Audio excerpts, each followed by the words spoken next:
बजरंग बली के लेल नाम सुन भाई बहिन। बजरंग बली के तू लेबल कर नाम हो। अरे हनुमान जी के तू लेबल कर नाम हो। दुख दलिद्र भागी जाई देख शुभ शाम हो। पवन पुत्र देख वीर हनुमान हो। पवन पुत्र हूँ वीर हनुमान हो। संकट हरण मंगल करण। संकट हरण मंगल करण। लेवल कर हनुमत के नाम सुन भाई बहिन। तोहार बिगड़ल बनी काम सुन भाई बहिन। लेवल कर तू हनुमत जी के नाम हो। अरे लेबल कर तू हनुमत जी के नाम हो। सुबह शाम लेत रह हनुमत के नाम हो। बिगड़ल बनी जाई देख सब काम हो। अरे बिगड़ल बनी जाई देख सब काम हो। लेत रह हनुमत जी के सब नाम हो।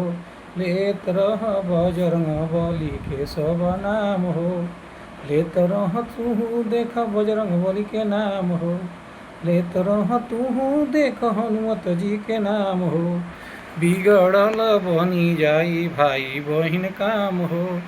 अरे तोहर बिगड़ल बनी जाई देख सब काम हो। हनुमत के लेत रह तू देख नाम हो। सुबह शाम हनुमत के लेत रह नाम हो। बिगड़ल बनी जाई देख सब काम हो।